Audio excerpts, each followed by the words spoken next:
lovely people. Today we are winterizing our plants.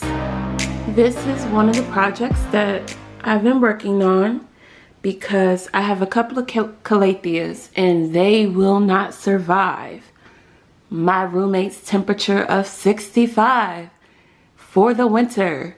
So I put together this little Ikea greenhouse. It has become like a new sensational trend. I started with, of course, putting it together, and I did some modifications. So let's open it. We can see what I did. All of my plants are practically in here by now. Let's see.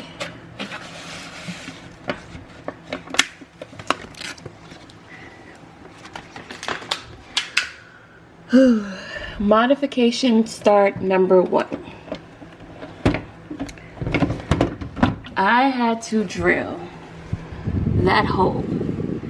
That hole is for all the cables that are in this case to just, you know, have a place to go, get out, plug into the wall.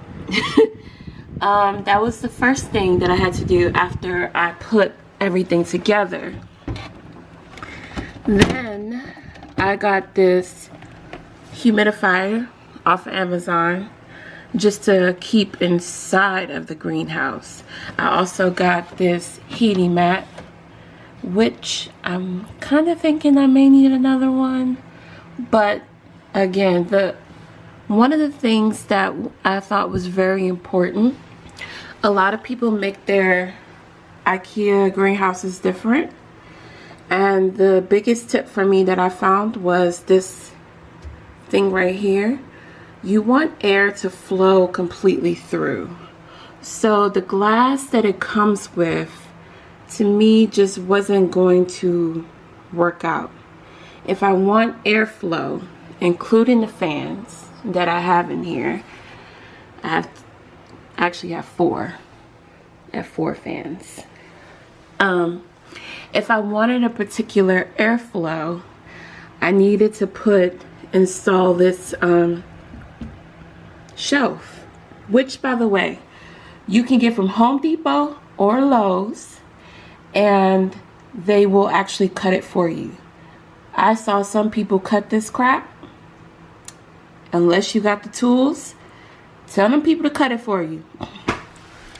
So we started off with the hole. We did all the wiring through. We got these from Home Depot and we had them cut it. I believe it was, this is 8 by 12. No, 6 by 12. This is a 6 by 12. I had them cut it to 26 3/4 of an inch, each of them. In order to hold them up, I got some metal glue, and I bought these brackets, and I just glued the brackets down. Then I bought these grow lights. The grow lights are not taped on. A lot of people are doing the method where they get the double-sided tape. To me, long term, that is not feasible. So I had to drill 4 holes at the top in order to get the grow lights in. And for the bottom grow lights, I just use zip ties, and they, you know, hold up pretty well. So basically, you will see that a lot of people are doing different things in their greenhouse to make it work. One of the things that I did not do, absolutely did not do, was use any type of double-sided tape at all, because, you know, there's a lot of humidity in here, there's a lot of moisture, and at the end of the day, that's not feasible for long term. It's just gonna fall. It's no point in doing that. Now, this shelf is filled with a lot of stuff that don't really need direct light.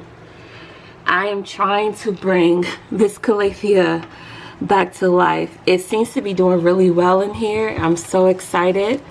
It has already shot out a new leaf here, and it's shooting out 2 new ones. So as the new ones come up, I'll slowly take off the old ones that are that have been affected horribly. But the reason why it's in here is because, again, roommate keeps this house at 65 in the winter. It is crisp. Even though it sat next to a humidifier, it did not help. That thing still burned like a crispy biscuit. Like, I just don't understand. So moving it in here, I feel would be a better option for it, because the humidity is really high. It doesn't get direct light. You know, it gets a little bit of light. And I got another one. I got another calathea. I was so excited to find this in the store. But that's the main reason why this is in here. All of my calatheas are in here. I have a Hoya Publix in here. Publix, I think that's what it's called. I have a couple of alocasias in here. My friend, she just bought me this big ass was the elephant ears plant.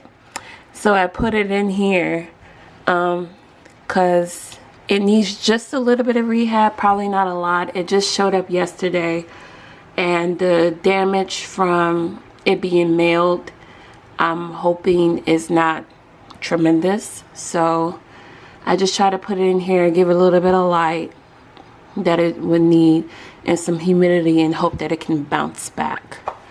I also have in the back here a Philodendron gigantum. I believe that's what it's called.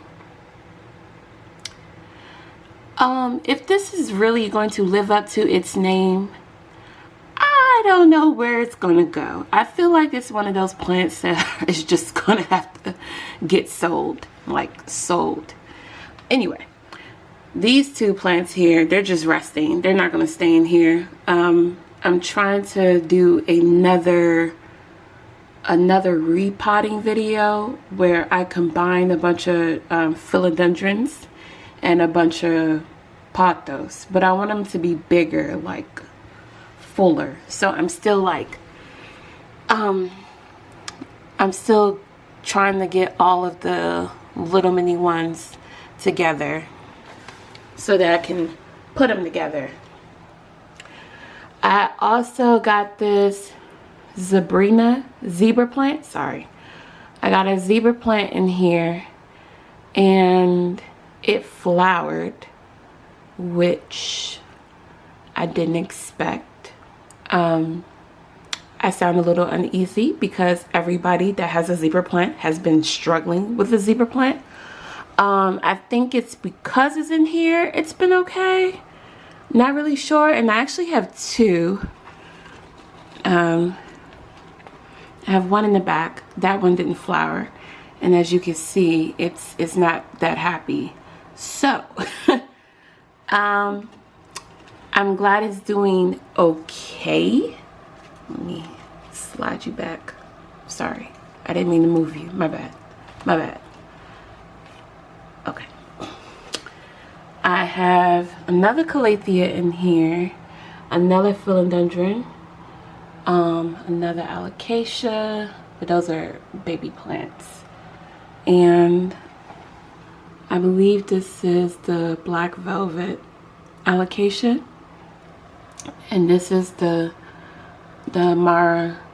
Marahani alocasia.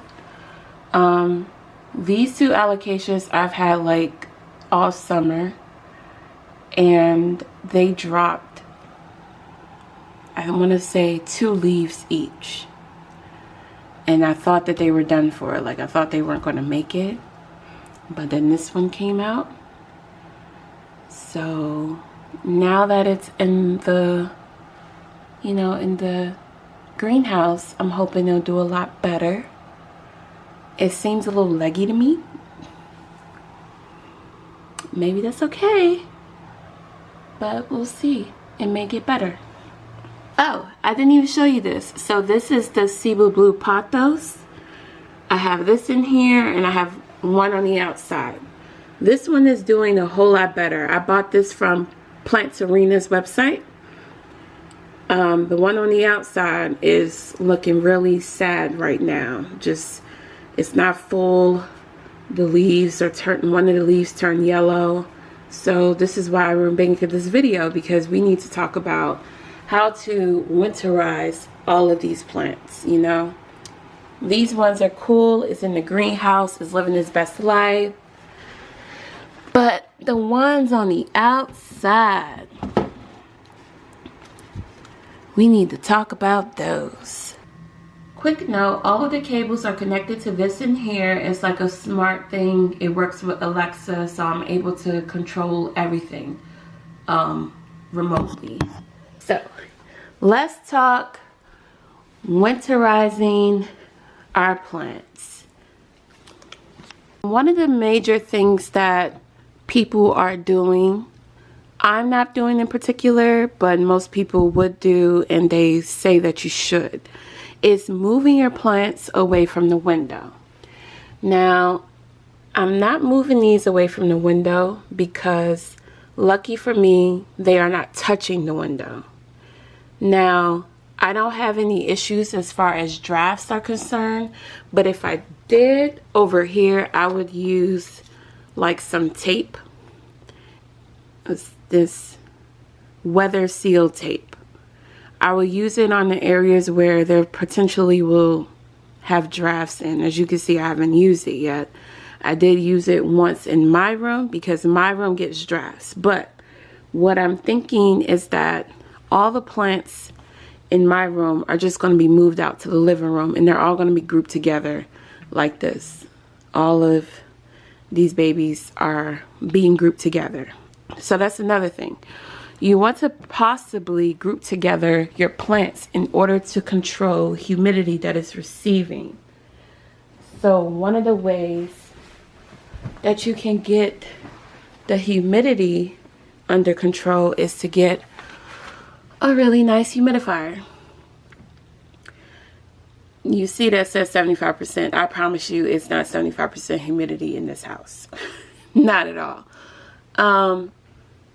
For some reason, it thinks it is, and I honestly believe that it has to do with how old this house is, because even though it thinks it's humid, if you go to just 2 steps away, it's not humid anywhere in the area. So I tend to just turn this on once a day for 2 hours. I don't put it on the max button. I put it on like the middle one, which is probably medium, and I let it run for 2 hours just to get the humidity up. I also purchased grow lights. That was terrible, I know, but this is one of the grow lights I purchased. I have one over here. I also purchased this grow light for my bookshelves because when the winter comes, the sunlight either isn't as high, like, I don't know how I'm saying this. Normally, the sunlight will hit the bookshelf nicely, like everything will be there, and you'll be getting all the light that you need. But for some reason in the winter, it's like the sun pulls back, like it's not penetrating through the window all the way. The sun is hitting all the plants that's actually on the windowsill right now, but it's not hitting this. So in order to supplement that, I got me a grow light. Another thing you want to do is, number one, clean your plants off. It's not going to get the proper lighting or sun it needs if you're not wiping your plants down. Use like a microfiber washcloth, and that way it will be a lot gentler on your plants. So you want to clean your leaves. These are like newer leaves, so they're not dirty. This is probably the leaf that it had when I first bought this plant 2 years ago. Another thing you might want to do is pay attention to your plants. Adjust your watering schedule. Now, I don't know if that makes sense how I'm saying it.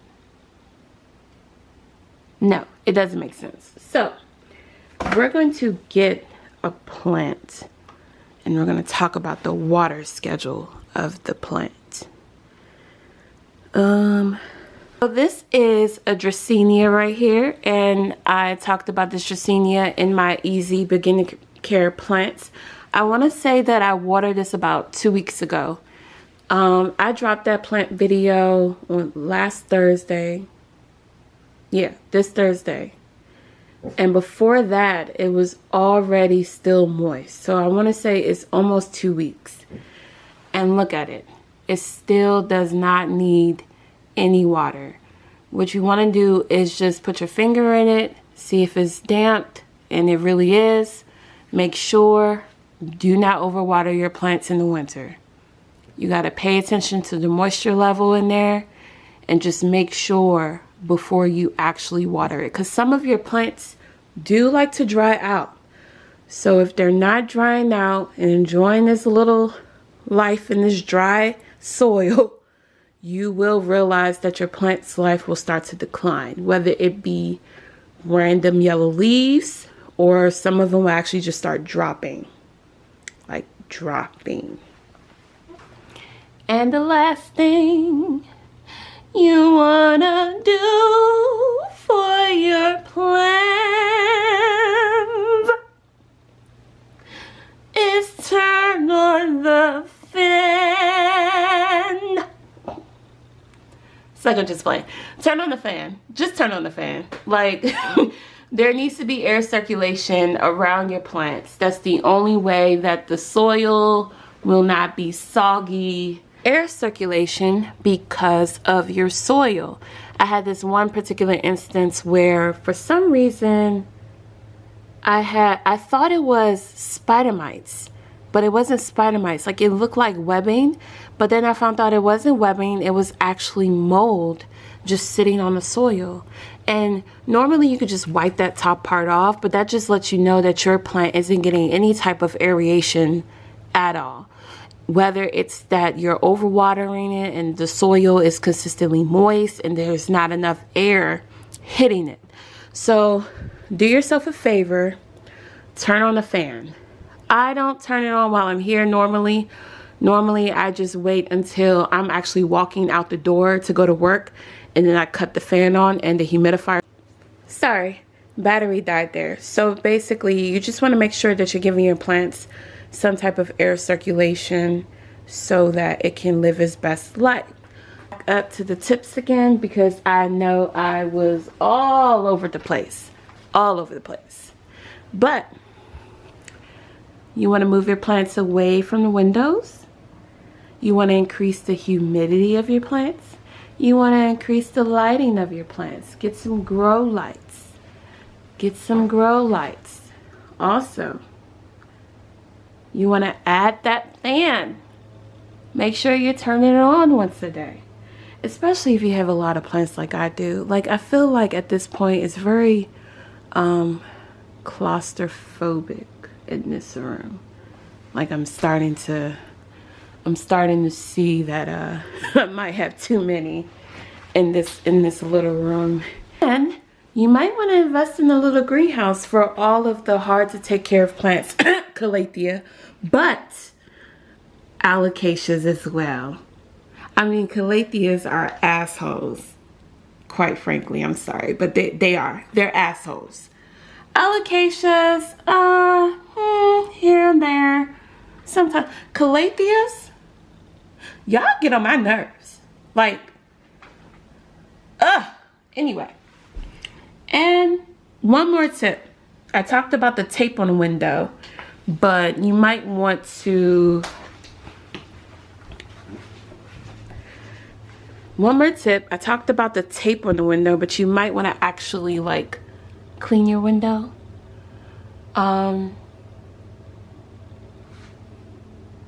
Well, mine is actually a lot cleaner than I thought it was. Like up there is the little net, so it's like some stuff stuck on the little net. But here, clear as day. Look at that. You might want to clean your windows just to make sure that you're getting whatever sunlight it's coming in, you're getting at least some of it, because winter is about to be real tough this year. Like it's about to be really hard. Why not make it easier? Just clean the window.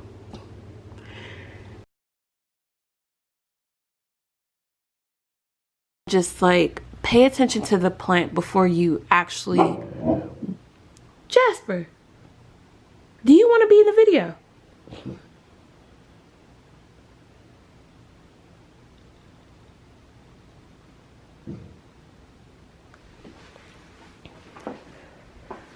Now I gotta do that all over again because you playing games. Who you barking at? Ain't nobody at the door. Ain't nobody at the door. I know. They made you mad because they drove by? Okay. You know I gotta do that all over again, right?